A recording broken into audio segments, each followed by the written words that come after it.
Foi? Eu não lembro nem mais como é que se faz reunião de pauta. Há tanto tempo que É, não grava. tá gravando. Tá gravando, ótimo.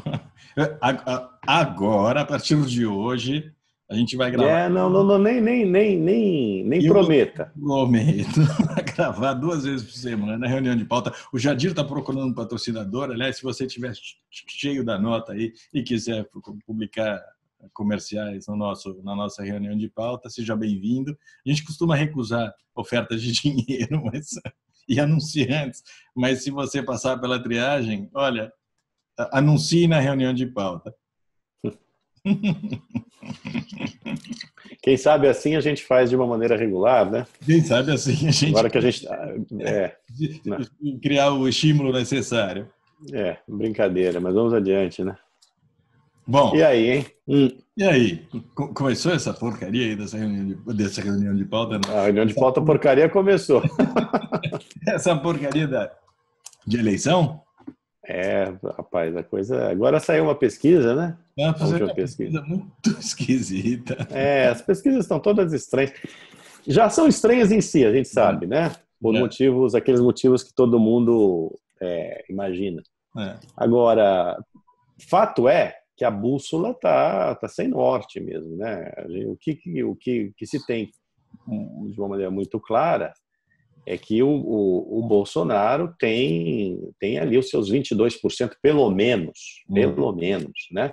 É. De eleitores, aí vai entrar um monte de gente do Bolsonaro dizendo que é muito mais. Bom, ok, mas a gente tem que se guiar pelo que a gente tem, por mais que os instrumentos não sejam precisos, né?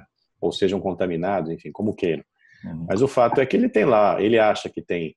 Isso aliás, na capa da Cruzoé desta semana, né? Todos contra Bolsonaro. O Bolsonaro tem esse cacife, que é um eleitor fiel, fidelizado, quer dizer, pelo menos até prova em contrário, Uhum. e que seria suficiente já para levá-lo para o segundo turno. Porque Esse é o único dado, se você for verificar, esse é o único dado concreto, né? o O único mais dado concreto, né? concreto é que ele não perde voto, né? Ele pode ter batido no teto, etc. Mas dali ele não sai também, né? É Todo isso. mundo diz há meses e meses que ele vai derreter, que ele vai perder a popularidade, os votos, as intenções de votos. Nada disso aconteceu, pelo contrário, ele sempre Exato. largou lentamente, mas ele conseguiu crescer entre os eleitores e nada parece capaz de derrubá-lo, né? Inclusive porque essa pesquisa CNT é evidentemente furada, mas o fato é que só existem 2 nomes com algum peso eleitoral: Lula, que está fora da, da, da campanha, e o Bolsonaro. Isso não existe, né? É. Como a gente publicou, e é isso também, um outro dado concreto é que a gente não deve superestimar o grau de informação dos eleitores brasileiros, né? Por mais que as pesquisas digam que uma maioria não acredita que o Lula vai ser candidato, ainda tem um número muito expressivo de brasileiros que acha que o Lula pode ser candidato. É. E ele, muito espertamente, como sempre, ele joga com isso, e daí essa coisa que para quem é informado é cínico, né? Mas mais cínico, né? Como ele pode fingir que ainda tem plano, que o Haddad é plano B, que o outro petista é plano B, quando ele não vai ser candidato? Sim, senhores, mas as pessoas não leem jornal, as pessoas não assistem noticiário, eu digo a maioria, né? A maioria dos brasileiros, né? Aquele sujeito que acorda às 4 da manhã para chegar às 7 no serviço. É. Então, que é uma parte expressiva da população. Então, Outro... esse fato é também muito concreto. O Lula, o presidiário, está conseguindo, sim, passar essa mentira de que ele será o candidato, e ele conta com isso para, na reta final, ou mais próximo da reta final, tentar plantar o poste dele e levar o poste dele para o segundo turno. Precisa Vai ver se vai conseguir? dar Não certo. sei. Não sei. A Também não questão é sei. justamente essa que você disse, né? Os brasileiros são tão mal informados que é possível que, tendo 2 semanas para poder descobrir que ele indicou um poste, que esse poste tem o nome de Fernando Haddad, que esse é o candidato dele. Talvez ele não consiga informar o eleitorado dele, que é mais mal informado do que o de todos os outros candidatos, Sim. De que ele tem um candidato, de que ele fez uma opção clara por esse candidato, de que o nome desse candidato está aí, vai aparecer nas urnas, com a cara dele, com o nome dele. Talvez o eleitorado do Lula não tenha tempo de saber isso daí. Então, informação fala dos dois lados, né? Não pode escrever assim, Fernando Haddad é o candidato apoiado por Lula. Isso não vai estar na urna eletrônica. Não. De qualquer maneira... Ele pretende ser Fernando Lula Haddad, né? Tem essa aventaram essa hipótese. Aí, de fato, aí é a falsidade ideológica em todos os sentidos, né? Levada à enésima potência. Agora, quanto ao Alckmin, essa pesquisa aí diz que ele está tecnicamente empatado com o Bolsonaro, né? Não sei, eu sinceramente... No segundo turno, né?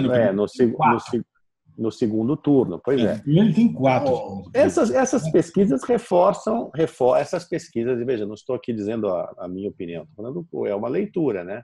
Essas pesquisas reforçam a ideia de que se o Alckmin for para o segundo turno com o Bolsonaro, ele pode levar, apesar do desempenho pífio, né, no primeiro turno. Aí seria o voto anti-Bolsonaro. Eu tendo a crer que o ideal para o Bolsonaro, quer dizer, o Bolsonaro deve sonhar com um candidato do Lula no segundo turno, porque aí o discurso anti-Lula dele fica muito mais justificado e forte, fortalece. Quanto ao Alckmin, eu não... todo mundo que tem ojeriza pelo PT vai tapar o nariz e vai votar no Bolsonaro. E vai votar no Bolsonaro, né?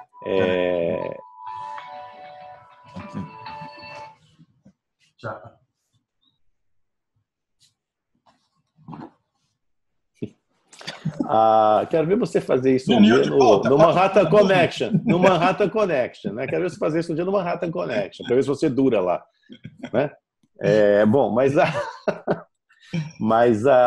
o Alckmin, sabe o que eu me pergunto?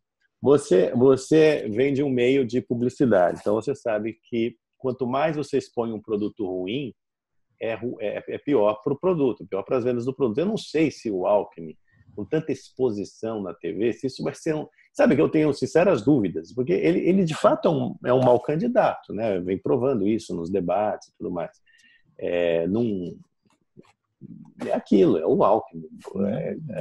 A rigor, ele teria de ser escondido e empacotado, só que a nova legislação nem permite isso. Nem permite isso, né? Ele tem de aparecer no próprio comercial, no eleitoral. E cada vez que ele aparece, ele perde uma penca de votos, né? Penca de votos não, porque o coitado não tem uma penca de votos, mas ele perde uns votos ali. E ele conta com a inestimável ajuda, né, desse sujeito muito popular e que diz assim coisas que de fato bastante proveitosas para a campanha, que é o senhor FHC, o senhor Ternurinha, né, que ainda sonha, né, com um apoio do PT no caso do Alckmin ir ao segundo turno contra o Bolsonaro. Vai sonhando, FHC, você vai sempre ser um sonho, não vai ter, óbvio. Ele é ministro do Haddad. Agora, você pode imaginar, o Geraldo Alckmin faz um vídeo dizendo que não quer apoio do PT, que é diferente do PT, que não quer apoio... E aí vai o senhor FHC dar uma entrevista dizendo que não, olha, se o PT quiser apoiar, não se acertam. Isso é ruim, é pior, né? Pior a situação do Alckmin, enfim. Agora, essa gente que escreve sobre política, vive esse negócio, e publica, e toma porrada. Aí você olha esses debates, né? Você assiste a esses debates, é uma tristeza, né? No fundo é uma tristeza, né? O nível geral dos políticos brasileiros vem piorando, por incrível que pareça, a cada eleição. Uhum. Eu vejo que a Marina parece uma caricatura de si próprio, o Alckmin também, o Ciro Gomes também. Aliás, Ciro Gomes e Alckmin estão claramente numa dobradinha, né? Nos debates, né? E enfim, eu acho que não é que não sei se isso vai ajudar um e outro, mas eles estão muito cordiais, né? Isso não, mas, bom, É. eu voto na Índia pelo meu aspecto físico. Você tá com cara de indiano mesmo. Voltou da Índia, tá com cara de indiano. Eu vou votar no Rajastão. É. Mas eu tenho o privilégio de não ter de acompanhar esses debates, então eu posso ver o resumo do antagonista todas as manhãs. Eu vejo que vocês esperam até 1 da madrugada, tem que tolerar, e é difícil encontrar algo que de manhã eu possa republicar ou que eu possa comentar, porque, de fato, ideia zero. Mas até... Não, e a coisa tá tão maluca, né, Diogo, que os caras acham que, na boa, vai. Os caras acham que o Cabo Daciolo vai tirar, os caras, eu digo, os analistas, vai ler umas análises assim, as pessoas realmente estão sem norte, como eu disse, que o Cabo Daciolo vai tirar voto do Bolsonaro. Senhores, não vai, né? Não vai, o cara, né, não vai. Então, assim, não que isso seja uma preocupação para mim, estou dizendo só que mostra um pouco como é que a coisa tá desencontrada, né? Tá todo mundo chutando a primeira bola que aparece. Né? Eu digo, porque esse Cabo Daciolo surgiu aí nos debates e tudo mais, mas a imprensa, que é aquele lado folclórico que sempre houve nas eleições brasileiras, mesmo quando elas eram, os candidatos pareciam ser, né, um pouco melhores. A imprensa torce claramente para a reedição da disputa PT-PSDB. Né? Não tem dúvida sobre isso, porque a imprensa não representa coisa nenhuma, na verdade, mas eles gostariam de representar o establishment, a instituição, e esses são os dois partidos o conservadorismo, são os dois partidos que dominam a política brasileira há 300 anos. Então, a imprensa torce para não ter que pensar demais também, né? Fica difícil. As fontes estão lá, estão todas no celular, eles têm o telefone de todo mundo, não tem que refazer todos os dados. Então, por uma questão de comodidade, de preguiça. Eles acabam se contentando em tentar insuflar outros, ideologicamente, óbvio, sobretudo a partir do PT. Eles fazem propaganda aberta da candidatura do Lula, e quando não é do Lula, do Fernando Haddad, que é ainda mais amado pela imprensa paulista do que o próprio Lula, e fica esse joguinho vergonhoso, a imprensa totalmente desmoralizada. É triste. Por exemplo, eu dei um troço, acordei e vi um troço no La Nación da Argentina, que desencadeou a Lava Jato argentina, entregando os documentos à justiça, cadernos de motorista, que provam a corrupção da Cristina Kirchner. A imprensa é absolutamente imprescindível, a gente sabe disso, tanto que a gente faz esse trabalho. E aqui no Brasil, a imprensa é caudatária dessa delinquência, reproduzindo, publicando propaganda, quando não propaganda, os anunciantes corruptos que compram a imprensa, é tudo muito, muito empobrecedor, né, para a vida democrática. Assim, voltando para a eleição em si, né, o que talvez fosse um papel da imprensa é mostrar com mais ênfase, né, que essas alianças que se tecem no plano nacional, elas não são reproduzidas no plano regional. E isso é aí que está a chave da eleição brasileira, como sempre foi, né, nas eleições brasileiras. Então você vê, é engraçado, a própria Cruzoé publicou lá atrás que os MDBistas diziam do Meirelles que é um bom candidato porque ele é bom de trair, né? Porque ninguém vai apoiar o Meirelles, evidentemente, principalmente no Nordeste, né? Tá todo mundo com Lula. Só que o mesmo fenômeno está acontecendo com o Geraldo Alckmin, né? O tal do Centrão, que deu tempo de televisão para o Alckmin e tudo mais no plano nacional, no plano regional, principalmente no Nordeste, volto a dizer, como sempre, os caras estão com o Lula, né? Porque o Lula tem um grande apelo no Nordeste. Então não sei se no plano regional isso é suficiente para eleger o poste do Lula, mas certamente tirará votos do senhor Alckmin, entendeu? E isso precisava ser mostrado com mais ênfase, acho eu, né? Vamos ver. Agora, uma campanha muito curta também, né? Uma corrida muito curta. Tá tudo um pouco embaçado mesmo. Né? E como a gente sabe, subestimando a capacidade do eleitorado, o que você quiser, de qualquer maneira, metade da população brasileira está com nojo dessa gente toda, né? Nós sabemos disso. A gente sabe que o apoio à Lava Jato o apoio à Lava Jato pode ter saído das ruas, mas as pessoas não é aquelas se esqueceram no último ano de tudo que ocorreu. Mas isso é que faz aumentar, Diogo, faz aumentar a tendência que verificada até o momento de um enorme número, talvez tenhamos um número recorde de abstenções, de votos nulos e brancos. A política não soube apresentar candidatos. Não soube apresentar, exatamente. É culpa da política. A política não soube se apresentar. Eu vejo o Novo. O Novo é um partido interessante, era uma proposta interessante. É uma proposta bem nova. Agora, o candidato deles estava na cara, né? Quando ele surgiu, a primeira coisa que eu falei, esse cara não vai sair de 1% dos votos. Eu, que tenho um talento especial para errar todas as previsões eleitorais, nesse caso, não podia errar de jeito nenhum. Estava na cara. Eles estão... Eu imagino que... O discurso dele bate com o meu. Tudo. Você pega a plataforma dele, assina embaixo. Agora, está na cara que é autoritário. Não pode ser apresentado para o eleitorado, porque não tem nenhuma capacidade. Mas esse pois é, mas aí está, né? É o purismo, né?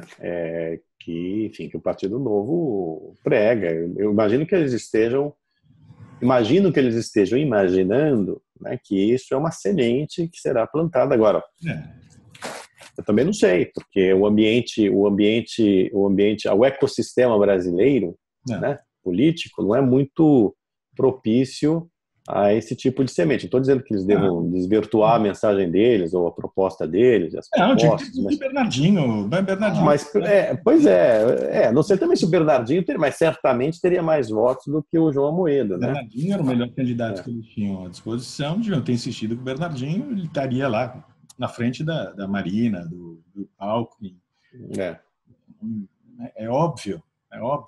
Você não pode prescindir do voto, do eleitor, de uma figura minimamente carismática que possa captar o eleitor e traduzir essa mensagem para o eleitorado. Isso faz parte da democracia.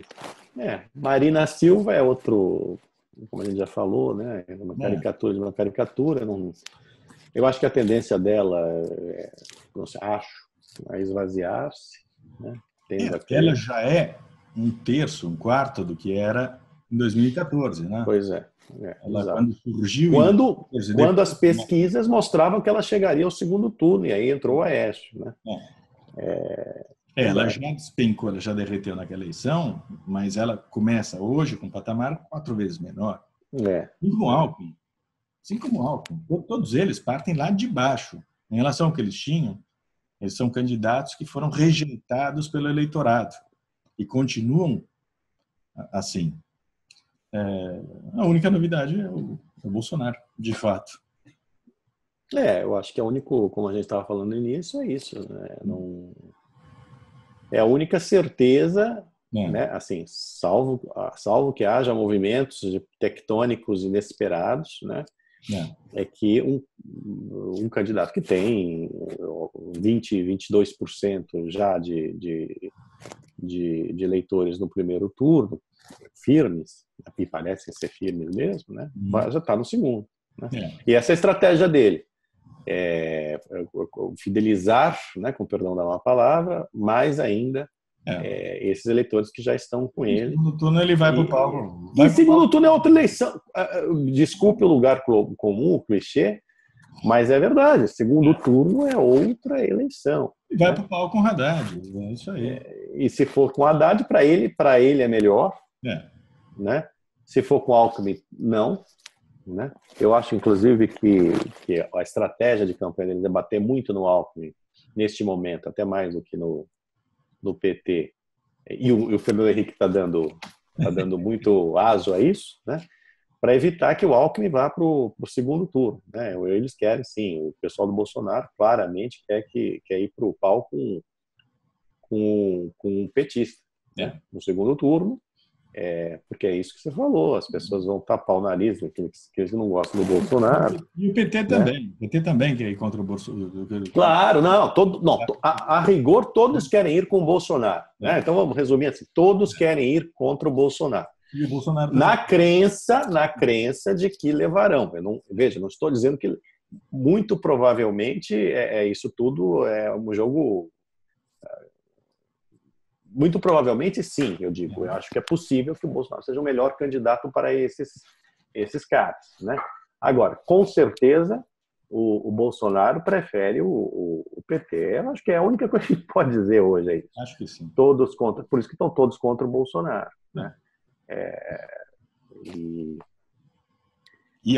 Tudo isso, essas pesquisas emburrecedor, né? Mostram que esse é o caminho. Né? Algumas pesquisas fajutas mostram que Bolsonaro e Haddad estão praticamente no segundo turno.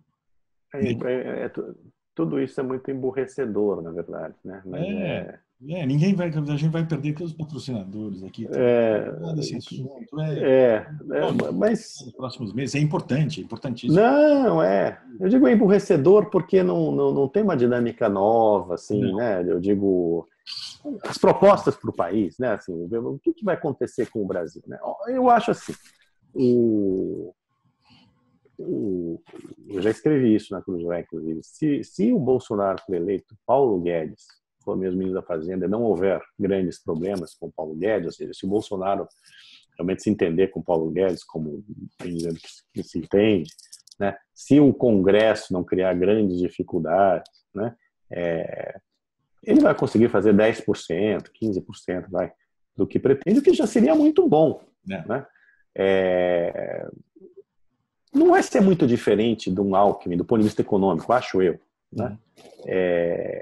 Agora, e PT? PT é um caos, né? Porque eles estão, evidentemente, com uma dívida. Né? O Lula está com uma dívida de gratidão com a ala mais à esquerda do PT, que ele vai ter que pagar durante o governo. Né? E como? A gente vai ter um condenado, um titiriteiro, né, com marionete no Palácio do Planalto? Não, a própria soltura do Lula não vai ser. Vão ser 4 anos de crise. Vai ser um desgaste muito grande. Às vezes, vai ser um desgaste, uma luta muito grande com o judiciário. Vai ser um troço de louco, viu? As instituições vão se empobrecendo, tudo. O risco é muito grande. Né? E metade do país, pelo menos metade do país, né, é indignada, né, em permanente estado de indignação. Então, não parece ser o melhor caminho. Não, é evidentemente um caminho para a tragédia, né? Um caminho para um retrocesso. Na minha opinião, essa é a grande ameaça à democracia, sinceramente. Que já se provou, né, ameaçadora. Então, na sua opinião, na minha, dos nossos leitores. Eu espero que o resultado das urnas não seja tão ruim assim, mas enfim. Democracia, a gente está à mercê das decisões majoritárias. Desde que se respeitem as regras, né? E a primeira coisa, a gente nem tratou do assunto, mas a última coisa, a gente está aborrecendo o nosso eleitor aqui, mas a primeira questão é tirar o Lula da disputa eleitoral, porque daí pelo menos a gente tem uma eleição que respeita alguma lei, né? Que é a lei da ficha limpa. Então você começa com candidatos que passaram por essa primeira triagem. Essa é a questão de agora, imediata, urgente. nas próximas 2 semanas, tirar de campo o Lula. E essa é a prioridade número 1 do país. E depois a gente vai ter essa disputa que pode dar um resultado realmente muitíssimo ruim para todos nós. O STJ podia ter feito um favor ao Brasil, né, também, não ter criado um precedentezinho perigoso, né, que é permitir que aquele parlamentar condenado, né, pudesse disputar a reeleição. Não sei se ele vai conseguir partido, nem nada, mas é um precedente muito ruim, né? Muito ruim. Porque é decidido por um ministro. Ninguém pode decidir assim de uma maneira monocrática um troço desse, que tem implicações, né? Implicações muito maiores, principalmente no momento atual que vivemos. Então, que se discute exatamente isso. Então, assim, cansa, né? Cansa todo cidadão, né? Ver juiz, né? Encontrando jeitinho, rasgando a lei. Isso tudo cria um ambiente de insegurança, né? Que contamina, aumenta o pessimismo, contamina o mercado, as relações de trabalho. Bom, é isso aí. Em relação a 4 anos atrás, em relação a 4 anos atrás, quando começou a Lava Jato, o país é outro. Então, existem alguns anticorpos aí que podem reagir e que podem impedir essa guinada antidemocrática. Eu espero. Vamos adiante. Até quinta-feira. Marcado. Até quinta-feira. Marcado, está marcado. Ok. E o Cláudio também. Tá bom. Tchau. Tchau. Tchau.